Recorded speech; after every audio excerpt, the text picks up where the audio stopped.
Canadian psychologist and famous podcaster Jordan B. Peterson is under fire yet again since his ban and reinstatement after tweets about Eli Ellen Page's new body.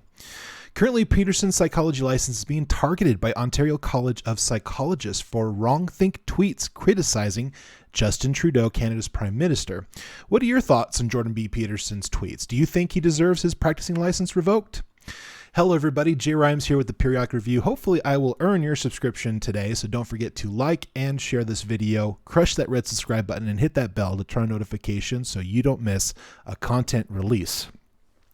Now, Jordan B. Peterson is a Canadian clinical psychologist. He's a professor and author of, one of his biggest first books, Maps of Meaning, as well as other recent writings.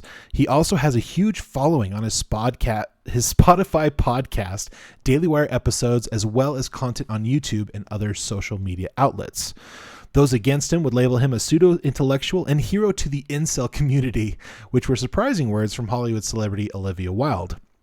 Now, Peterson was initially banned on Twitter with media outlets alleging transphobic tweets against Eli Ellen Page after her new body was revealed in a fashion magazine, post-operation of a double mastectomy, which is usually performed for breast cancer patients. He wrote, "Remember when pride was a sin? And Ellen Page just had her breast removed by a criminal physician."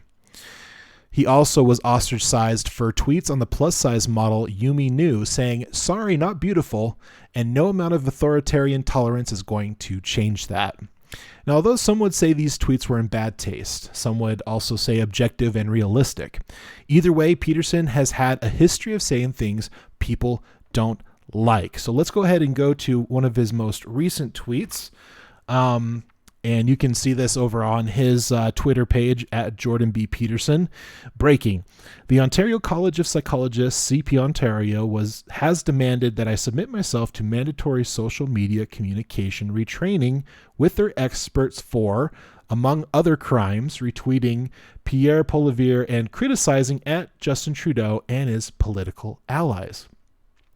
I have been accused of harming people, although none of the complaints involved in the current action were clients of mine, past or present, or even were acquainted with any of my clients.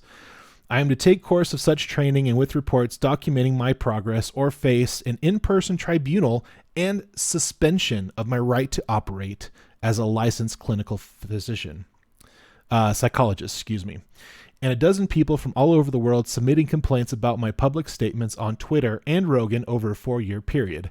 Out of the 15 million who follow me on social media, claiming that I had harmed people, not them, with my views. Of course, Elon sending a couple exclamation points for Jordan Peterson.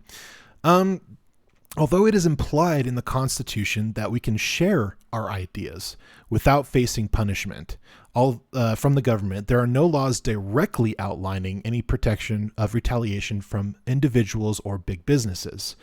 Many comedians have come under fire for saying things even in jest. However, it doesn't stop the radicalized leftists from doing their best to cancel any and all voices who disagree with their openly aggressive agenda. They're not even hiding it anymore. They're just saying it plainly out loud and in front of the masses. They're tweeting it. They're sharing it. They are putting it on all the social media. Big businesses are backing them up. People with big, deep pockets are backing them up. And that's kind of the world we live in right now. And so I kind of feel like we're kind of in the midst of a very radical change when it comes to how things are shared, how things are what is truth? What is the things that we believe are in this reality, or is it something that we can just think up of? There's all these crazy things that are going on right now in our world. But I strongly believe that we shouldn't have repercussions for acts of speech. It is one of our greatest gifts of our forefathers, and many believe by God. By all means, investigate those who speak objective ill will, but jail and removal of one's means to make money in a world that is centered around income and consumption is, in a word, evil.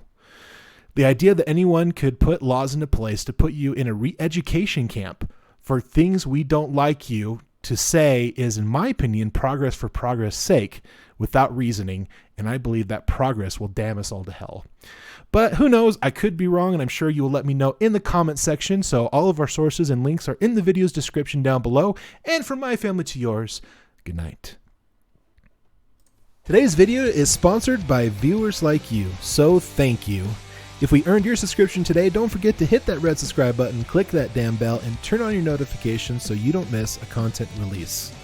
The best way to support the channel is to like this video, share it with family and friends, and don't forget to leave a comment down below. Send all of your topic ideas, articles, and video links to theperiodicreview@gmail.com. All of our links are in the description down below.